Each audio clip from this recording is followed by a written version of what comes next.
윤석열 대통령의 탄핵 심판 변론.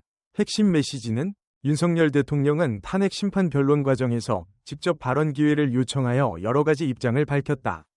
그의 발언을 종합해보면 기본적인 주장은 별표, 아무 일도 일어나지 않았다. 별표는 것이다.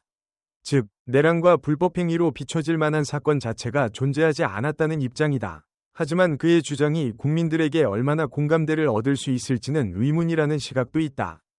그는 한 예로 탄핵 사유 중 하나로 제기된 군 개입 논란에 대해 설명하면서 별표 지시를 했니?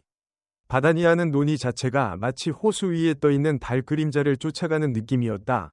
별표고 언급했다.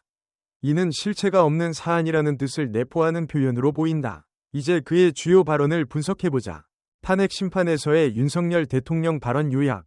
윤 대통령은 탄핵 심판 5차 변론에서 일반적인 형사사건과 탄핵사건의 차이를 설명하며 자신의 입장을 정리했다. 그는 탄핵 심판에서 다루어지고 있는 사안이 일반적인 범죄 수사와 달리 실제로 발생한 위법 행위가 없다는 점을 강조했다. 정치인을 체포했다거나 강제적으로 끌어낸 사건이 없었음에도 마치 그런 일이 있었던 것처럼 논의가 진행되고 있다는 것이다. 군 개입 논란에 대한 반박. 당시 국회에 진입한 수방사, 수도방위사령부, 병력은 소수였으며 무장하지 않은 상태였다고 주장했다. 또한 국회 본관 내부에는 수천 명의 민간인이 있었으며 건물 내에서도 수백 명이 있었다는 점을 지적했다.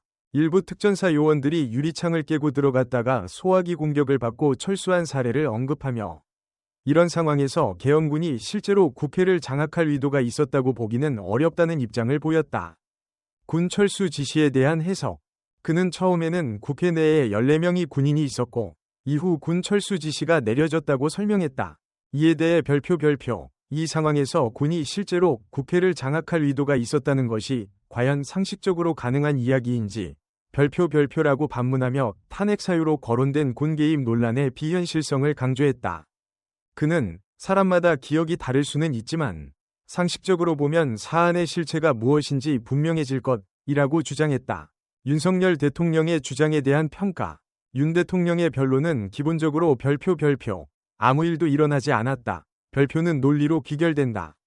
즉, 탄핵 사유로 제기된 혐의들이 사실상 실체가 없는 문제이며 논란 자체가 부풀려졌다는 것이다. 객관적 사실과의 충돌. 일부에서는 당시 군의 움직임과 관련된 증거 및 증언이 존재하는 상황에서 아무 일도 없었다고 단정하는 것이 현실과 맞지 않는다고 지적한다. 대중의 신뢰 문제. 윤 대통령의 논리가 국민들에게 얼마나 신뢰를 얻을 수 있을지에 대한 의문이 남는다. 단순히 일어나지 않았다는 주장만으로는 탄핵 심판의 핵심 쟁점을 해소하기 어려울 수도 있다.